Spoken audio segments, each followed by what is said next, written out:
శ్రీమంతుడా యేసయ్యా నా ఆత్మకు అభిషేకమా నా అభినయ సంగీతమా శ్రీమంతుడా యేసయ్యా నా ఆత్మకు అభిషేకమా అభినయ సంగీతమా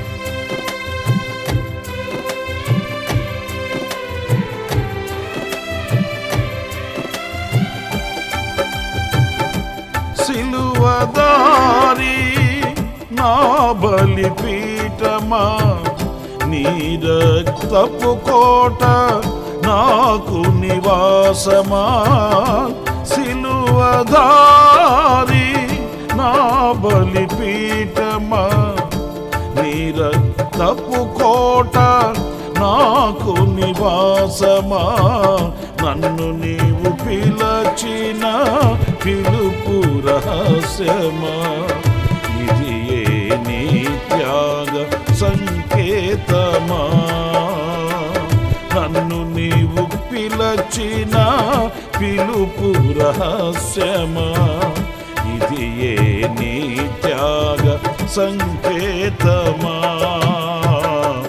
శ్రీమంతుడా యేసయ్యా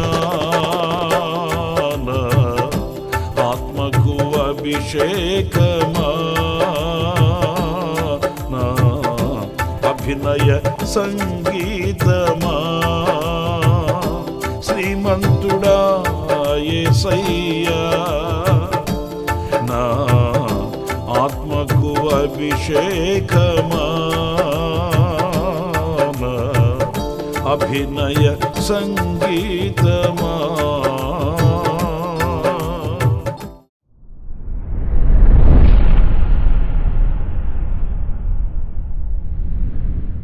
ప్రైజ్ ది లార్డ్. ప్రభు అయిన యేసుక్రీస్తు నామములో మీ అందరికీ హృదయపూర్వకమైన వందనాలు తెలియపరుస్తున్నాను. ప్రభు మిమ్మల్ని దీవించి ఆశీర్వదించునుగాక. ఇప్పుట పరిశుద్ధ గ్రంథంలో నుండి జఫన్య గ్రంథం 3వ అధ్యాయం 17వ వాక్యాన్ని నేను చదువుతున్నాను. నీ దేవుడైన యెహోవా నీ మధ్య ఉన్నాడు, ఆయన శక్తివంతుడు, ఆయన మిమ్మును రక్షించును, ఆయన బహు ఆనందముతో నీయందు సంతోషించును, నీయందు తనకున్న ప్రేమను బట్టి శాంతము వహించి నీ అందరి సంతోషము చేత ఆయన హర్షించును. ప్రియులారా చూడండి, ఇక్కడ ఒక అమూల్యమైన శ్రేష్టమైన ఆశీర్వాదకరమైన మాటలను మనం చూస్తున్నాం. అదేంటంటే ఆయన మన మధ్య ఉంటాడు అనే మాట. వాస్తవంగా దేవుడు అంటే మనకేమని తెలుస్తుంది? లోకంలో నానుడు మాట, ఆయన పరమందున్నాడు అనే మాట మనం వింటూ ఉంటాము. అంటే ఆయన పరమందున్నాడు, మనం ఈ భూతలంపై ఉన్నాము, ఆయనకు మనకు మధ్య ఒక అగాధం ఉన్నది అనేది మనము చిన్ననాటి నుంచి వింటున్న అనుభవాలే అవి. కానీ పరిశుద్ధ గ్రంథం అలా చెప్పట్లేదు. మనం ఆరాధించే మన ప్రభు ఎవరు అనంటే ఆయన మన మధ్యలో ఉన్నవాడు, ఆయన మనతో సంచరించువాడు, ఆయన మనతో అడుగులు వేసేవాడు, మనకు త్రోవ చూపించేవాడు, మనకు గమ్యం చేర్పించేవాడు. ఆ సర్వశక్తి కలిగిన దేవుని యొక్క ఆ గొప్ప మహత్తరమైనటువంటి ఆ వాత్సల్యమును మనం కొలవలేమండి. ఎందుకంటే ఆయన మన మధ్యకు దిగిరావడం అనేది తన మహిమను విడిచిపెట్టి, తనకున్న ఆధిక్యతను విడిచిపెట్టి అల్పులము అయోగ్యులమైన మన మధ్యలో నివసించుటకు మన మధ్యకు ఆయన దిగిరావడం అనేది ఆశ్చర్యకరమైన ఆశీర్వాదకరమైన అనుభవం అని చెప్పుకోవాలి. ఆయన మన మధ్యలో నివసించినప్పుడు కలిగే అనుభవాలు ఎలా ఉంటాయి అనంటే ఈ వాక్య భాగంలో మనం చదువుతాము. ఆయన బహు ఆనందముతో మన ఎడల సంతోషిస్తాడట, మన మీద ఆయనకున్న ప్రేమను బట్టి శాంతము వహించి ఆయన సంతోషిస్తాడని హర్షిస్తాడని ఈ వాక్యంలో రాయబడి ఉంది. నా ప్రియమైన దేవుని బిడ్డలారా, ఆయన మనల్ని చూచి మన యందు సంతోషించు దేవుడు. వాస్తవంగా ఈ సృష్టిలో మనం ఎంతటి వారమండి? ఎన్నో గొప్ప గొప్పవి ఈ సృష్టిలో మనకు కనిపిస్తాయి. పర్వతాలు ఉన్నాయి, లోయలు ఉన్నాయి. ఈ సృష్టిలో ఒక్కొక్కటి ఆలోచిస్తే ఎంత రమ్యముగా, ఎంత సొగసుగా, ఎంత సౌందర్యము కలిగినదిగా కనిపిస్తుందో.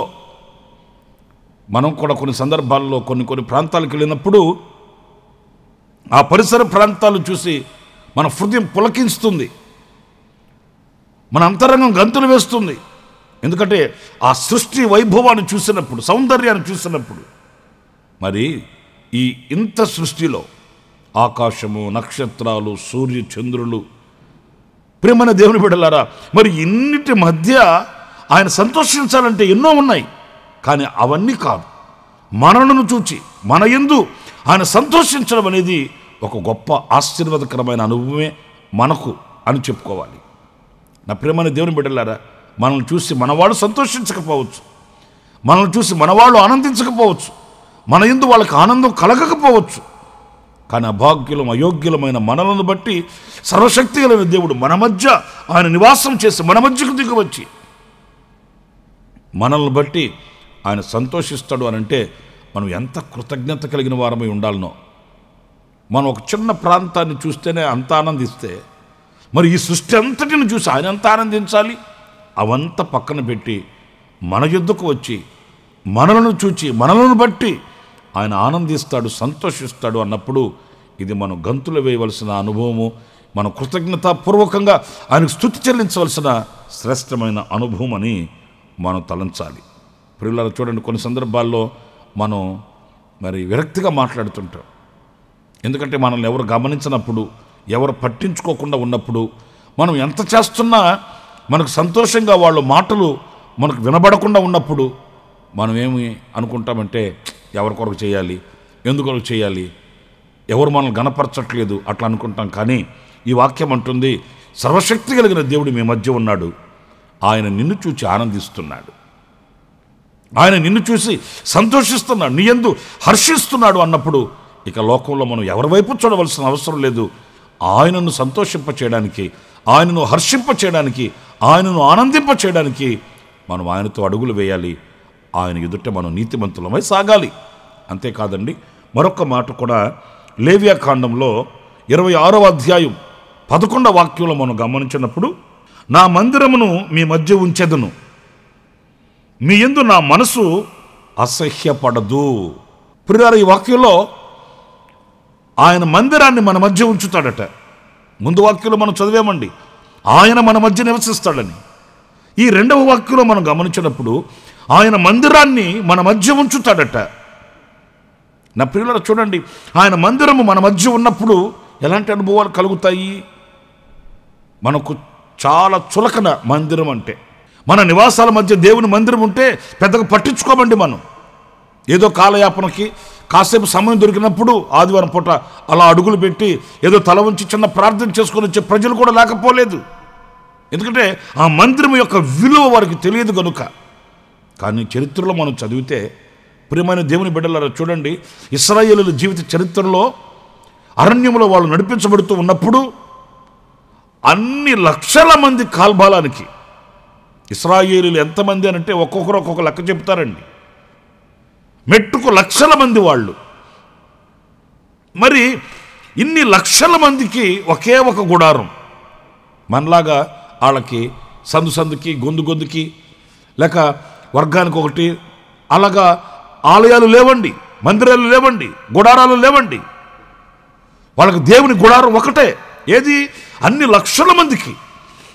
కానీ ఆశ్చర్యమైన సంగతి ఏంటంటే, ఈ ఒక్క గుడారాన్ని బట్టి ఇశ్రాయేలీల లక్షల కాల్బాలం యొక్క గుడారాలు, లక్షల మంది యొక్క గుడారాలు రమ్యముగా మార్చబడ్డాయట.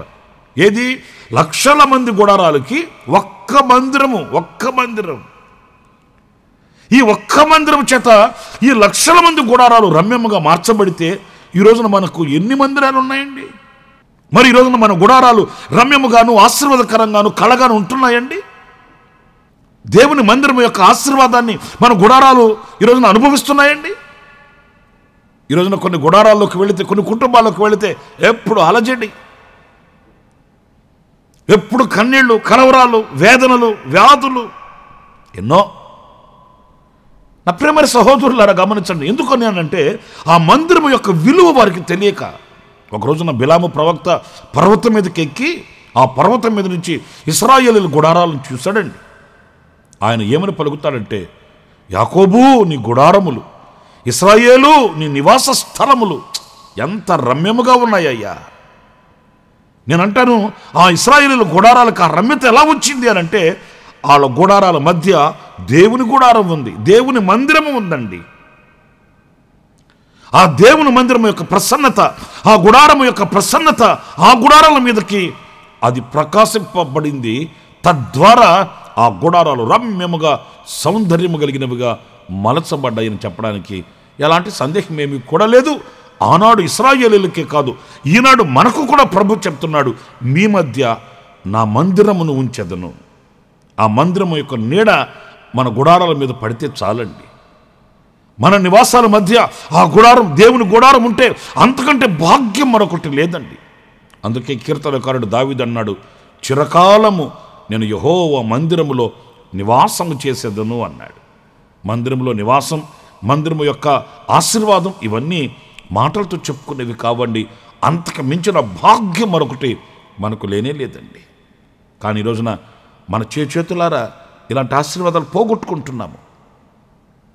లోకంలో మనకు నచ్చినవి, మెచ్చినవి సంపాదించుకోవడానికి మనం ప్రయాసపడినంతగా దేవుని మందిరం యొక్క దీవెనను మనం పొందుకోవడానికి ప్రయాసపడలేకపోతున్నామండి. ఏదో మనకు బుద్ధి పుట్టినప్పుడు ఒక ఆదివారం, నెలలో ఒక ఆదివారం, అది పనులు గనక త్వరగా అయిపోతే వెళ్ళి దేవుని మందిరంలో కనబడి కాసేపు కూర్చొని రావడమే. కానీ ఆ దేవుని మందిరం యొక్క ప్రసన్నతతో నేను ప్రకాశించబడాలి, దేవుని మందిరంలోని ఆశీర్వాదాన్ని నేను నా బిడ్డలు అనుభవించాలి, నా తరతరాలు దేవుని మందిరం యొక్క ఆశీర్వాదాన్ని అనుభవించాలన్న కాంక్ష ఈరోజు అనేక మందిలో కనిపించట్లేదండి. కనుక నా ప్రియులారా, మన మధ్య ఆయన మందిరాన్ని ఆయన ఉంచుతాడట.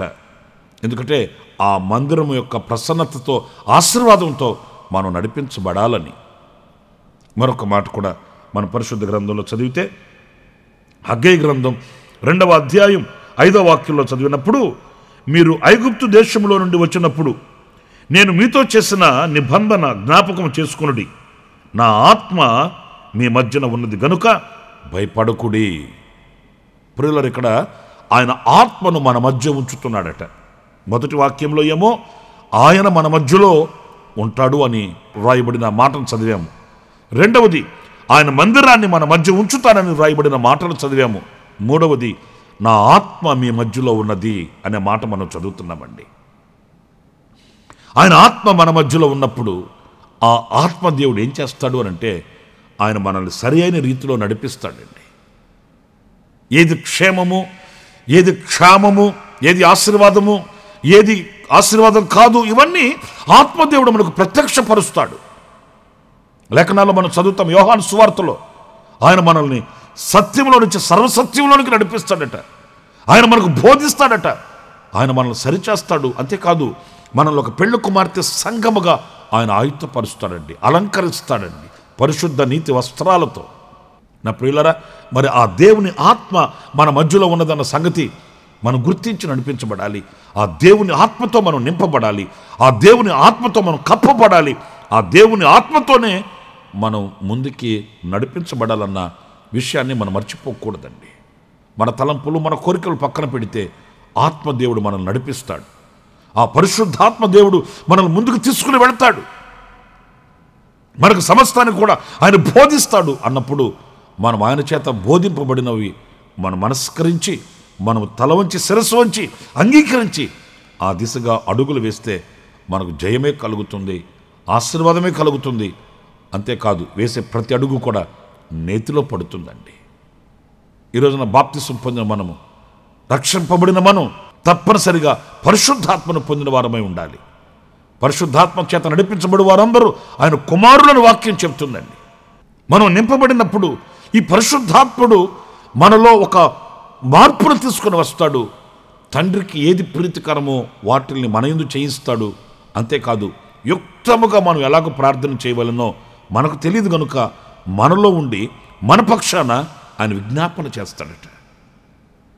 ఇలాంటి విజ్ఞాపనకర్తని ఆయన మన మధ్యలో ఉంచి ఉన్నాను అని చెప్తున్నాడు. ఆ మన మధ్యలో నివాసం చేస్తున్న, మన మధ్యలో సంచరించుచున్న పరిశుద్ధాత్మనికి మనం సమస్తం అప్పగించుకొని ఆయన అడుగు జాడలలో మనం నడవడానికి తీర్మానం చేసుకోవాలి. అలాంటి కృప దేవుడు మనందరికీ సమృద్ధిగా అనుగ్రహించునుగాక. ఆమేన్. తరలో ఉంచండి, చిన్న ప్రార్థన చేసుకుందాం. కృపా సత్య సంపూర్ణుడ, జీవాధిపతి అయిన ప్రభువా, మీకు వందనాలు చెల్లిస్తున్నాను. మీరు మా మధ్యలో నివాసం చేసే దేవుడు అని, నీ మందిరమును మా మధ్య ఉంచి ఉన్నానని, మీ ఆత్మను మా మధ్యలో ఉంచి ఉన్నామని ప్రభువా మీ లేఖనాల ద్వారా మీరు మాతో మాట్లాడారు.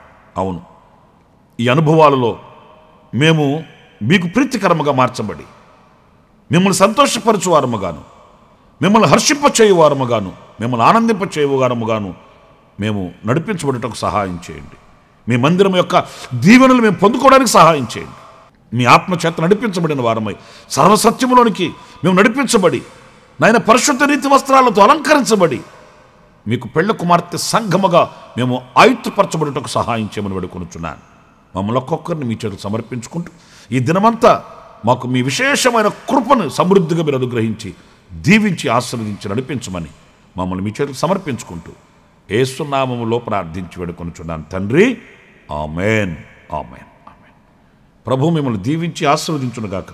ఈ దినమంతా విశేషమైన కృప నా దేవుడు మీ అందరికీ ప్రసాదించునుగాక. ఆమేన్. ప్రతిదినము ఈ అనుదిన కృపాను సందేశముల కొరకు, ఇంకా మరిన్ని ఆత్మ సంబంధమైన సందేశాల కొరకు ఈ మా యూట్యూబ్ ఛానల్ ను సబ్స్క్రైబ్ చేసుకోండి. Pastor Ramesh hosanna ministries.